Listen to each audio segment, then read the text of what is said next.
মহাবিশ্বে পৃথিবী খুব ছোট একটি বিন্দু হলেও এর রয়েছে স্থানভেদে বিস্ময়কর রহস্য, বাহারি সৌন্দর্য এবং আবহাওয়ার বিশাল পার্থক্য। তেমনি সাইবেরিয়া হচ্ছে চমকে ভরা রহস্যময় প্রকাণ্ড এক অঞ্চল। আসলে সাইবেরিয়া নিয়ে জানা অজানা বহু তথ্য রয়েছে যা আমাদের মনে বিস্ময় সৃষ্টি করে। সাইবেরিয়া যেন আমাদের সামনে তার অসংখ্য বিস্ময়কর ভান্ডার তুলে ধরেছে যুগে যুগে। যতই দিন যাচ্ছে নতুন নতুন রহস্যের দিগন্ত উন্মোচিত হচ্ছে সাইবেরিয়াকে ঘিরে। ভিডিওতে বিস্ময়কর সাইবেরিয়া সম্পর্কে আপনাদেরকে জানাতে চলেছি, তাই অবশ্যই আপনাকে ভিডিওটি শেষ পর্যন্ত দেখতে হবে। প্রথমেই একটি প্রশ্ন দিয়ে শুরু করা যাক। সাইবেরিয়া কি কোনো শহর নাকি কোনো দেশ? অনেকেই হয়তো এই বিষয়টি নিয়ে দ্বন্দ্বে পড়ে যান। আসলে সাইবেরিয়া এর কোনোটিই নয়। সাইবেরিয়া একটি বিশেষ ভৌগোলিক অঞ্চল যা প্রায় সমগ্র উত্তর এশিয়ানে গঠিত একটি বিস্তীর্ণ ভৌগোলিক শীত প্রধান অঞ্চল। সপ্তদশ শতাব্দী থেকে এটি রাশিয়ার অংশ হিসেবে অন্তর্ভুক্ত হয়। এর উত্তরে উত্তর মহাসাগর এবং দক্ষিণে কাজাকিস্তান, মঙ্গোলিয়া ও চীন সীমান্ত। সাইবেরিয়ার আয়তন প্রায় 1,31,00,000 বর্গ কিলোমিটার এবং এই অঞ্চলটি পুরো রাশিয়ার প্রায় 77% জায়গা জুড়ে রয়েছে। এমনকি এটি পৃথিবীর মোট স্থলভাগের 10 ভাগের 1 ভাগ। এর বিশালত্ব এত বেশি যে শুধু সাইবেরিয়াকে নিয়ে যদি কোনো দেশ গঠিত হতো তবে সেটিও হতো আয়তনে পৃথিবীর সবচেয়ে বড় দেশ। তবে জনসংখ্যার ঘনত্বের কথা বিবেচনা করলে সাইবেরিয়া হচ্ছে পৃথিবীর সবচেয়ে কম ঘনবসতিপূর্ণ অঞ্চল। এই অঞ্চলের জনসংখ্যা মাত্র 4 কোটি, যা দেশটির মোট জনসংখ্যার শতকরা 28 ভাগ। প্রতি বর্গমাইলে সেখানে মাত্র 7 থেকে 8 জন মানুষ বসবাস করে। আয়তনের বিশালতার মতোই সাইবেরিয়ার বৈচিত্র্যে রয়েছে বিশালতা।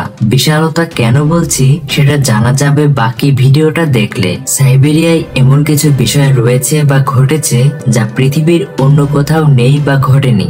সাইবেরিয়ার কথা শুনলেই অনেকের মাথায় আসে মানুষের বসবাসের অনুপযোগী তীব্র আবহাওয়ার এক অঞ্চলের কথা, কিন্তু সত্যি কথা বলতে সেখানে গত 1.25 লাখ বছর যাবৎ মানুষ বসতি গেড়ে আসছে।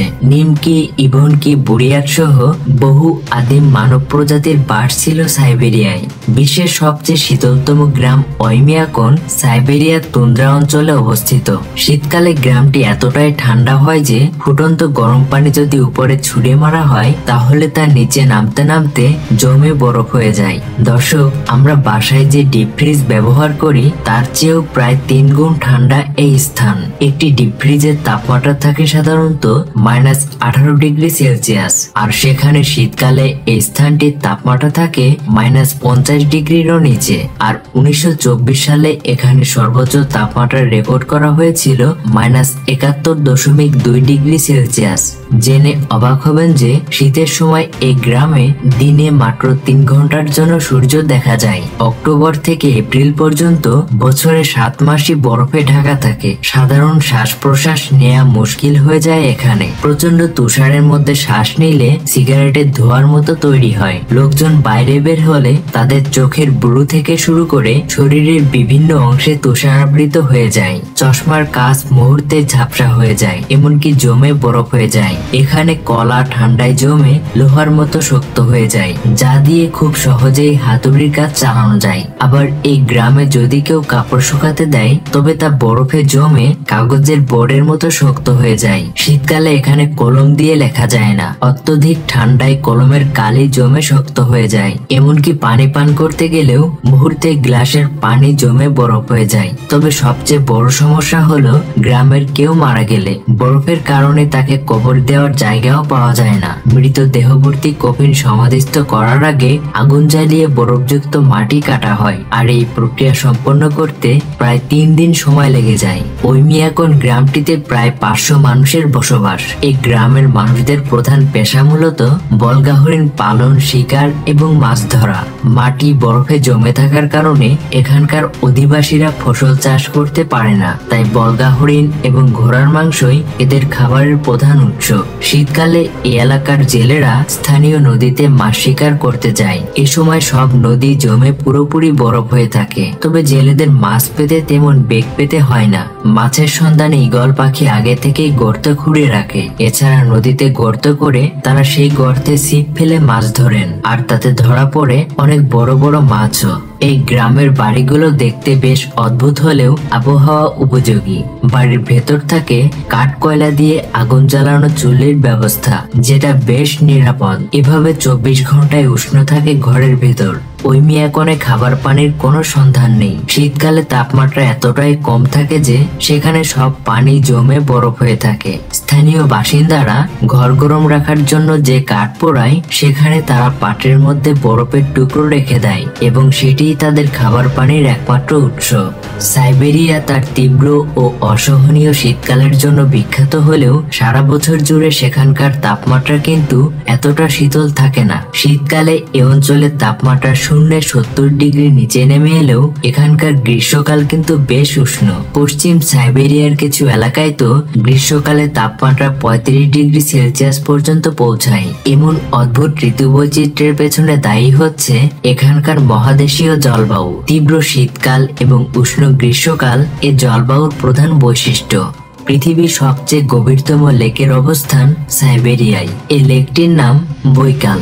বৈকাল লেকের নাম শুনেননি এমন মানুষ খুব কমই আছে। এটি পৃথিবীর প্রাচীনতম লেকও বটে। লেকটির গভীরতা 5387 ফুট। বৈকালের চতুর্দিক ঘিরে আছে বিশাল সব পর্বত। অন্তত 330টি নদী এই লেকে পতিত হয়েছে। এই লেকের বিশালতার কারণে অনেকেই এটিকে বৈকাল সাগরও বলে থাকেন। পৃথিবীর সমগ্র বিশুদ্ধ পানির 20% শুধুমাত্র এই লেকেই বিদ্যমান। অর্থাৎ পৃথিবীর প্রতিটি মানুষ যদি দৈনিক 500 লিটার করে পানিও খরচ করে, তবুও পুরো বিশ্বের মানুষের 40 বছরের জন্য প্রয়োজনীয় পানি সরবরাহ করার সামর্থ্য রয়েছে এই লেকের। তবে লেকের বয়স বিলিয়ন বিলিয়ন বছর হলেও এর পানি কিন্তু এত পুরাতন নয়, কেননা এই লেকের পানি প্রতি 383 বছর পর পর নবজীবন প্রাপ্ত হয়। জীববৈচিত্র্যের এক স্বর্গ বলা হয় বৈকাল লেককে। হাজারো প্রজাতির উদ্ভিদ এবং প্রাণীর আবাসস্থল এটি। এসব জীববৈচিত্র্যের 60%ই বৈকাল লেক ছাড়া পৃথিবীর অন্য কোথাও পাওয়া যায় না। লেকের পানিতে প্রায় 1455 প্রজাতির এন্ডেমিক প্রাণীর সন্ধান পাওয়া যায়, যেগুলো পৃথিবীর অন্য কোথাও নেই। এই লেকের পানি শুধু বিশুদ্ধতমই নয়, এটি পৃথিবীর স্বচ্ছতম পানিও বটে। এখানকার পানি এতটাই স্বচ্ছ যে কিছু কিছু জায়গায় পানি 40 মিটার পর্যন্ত স্পষ্ট দেখা যায়। বৈকাল লেকের পানি জমে যে বরফ হয়, সেটাও এত স্বচ্ছ যে এর নিচের পানি বরফের উপর থেকে দেখা যায়। শীতকালে এই বরফে ফাটল ধরে। এই ফাটলের দৈর্ঘ্য সর্বোচ্চ 30 কিলোমিটার এবং প্রস্থে 3 মিটার পর্যন্ত হয়ে থাকে।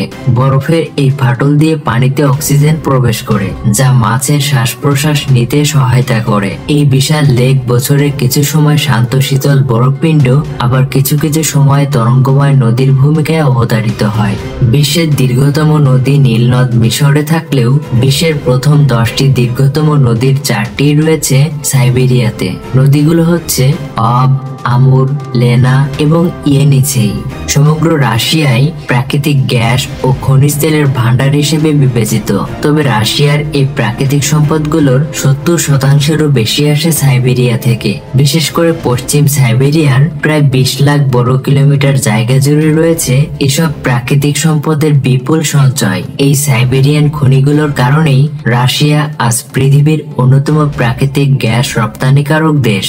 পৃথিবীর দীর্ঘতম রেল লাইনের অবস্থানও কিন্তু সাইবেরিয়াতেই। বলছি ট্রান্স সাইবেরিয়ান রেলওয়ে নেটওয়ার্কের কথা। 5771 মাইলের অর্থাৎ প্রায় 9288 কিলোমিটারের এই সুদীর্ঘ রেল লাইন যুক্ত করেছে মস্কো ও ভ্লাদিভস্তককে। প্রতিটি স্টেশনে 10 থেকে 20 মিনিটের বিরতিতে এই সম্পূর্ণ যাত্রার দৈর্ঘ্য হয় 6 রাত 7 দিন। এই দীর্ঘ যাত্রাপথে ছড়িয়ে ছিটিয়ে আছে নয়নাভিরাম সব প্রাকৃতিক সৌন্দর্য। মোট 8টি টাইম জোন অতিক্রম করতে হয় এই পুরোটা পথে। যাত্রার মধ্যে পড়বে বিখ্যাত বৈকাল হ্রদ, বার্স ও পাইন বন এবং উরাল পর্বতমালা। এই দীর্ঘ রেলপথের ঠিক মধ্যবিন্দুতে যে স্টেশনটি রয়েছে তার নাম তাইশেত। 33,000 অধিবাসীর এই শহরটি ঐতিহাসিক ভাবেও খুব গুরুত্বপূর্ণ। এখান থেকেই যাত্রা শুরু করেছে বৈকাল-আমুর মেইন লাইন, যে রেলপথটি চলে গেছে ট্রান্স সাইবেরিয়ানের সমান্তরাল হয়ে। দর্শক, আপনারা যদি চান তাহলে বিস্ময়কর ট্রান্স সাইবেরিয়ান রেলওয়ে নেটওয়ার্ক নিয়েও আলাদা একটি এপিসোড তৈরি করব। দর্শক, এই ছিল সাইবেরিয়া সম্পর্কে আমাদের আজকের ভিডিওটি কেমন লাগলো এবং সাইবেরিয়া সম্পর্কে আপনার কোনো মতামত থাকলে তা অবশ্যই কমেন্ট করে জানাতে ভুলবেন না। আর সেই সাথে লাইক, শেয়ার এবং অবশ্যই আমাদের চ্যানেলটি সাবস্ক্রাইব করে রাখবেন। ধন্যবাদ।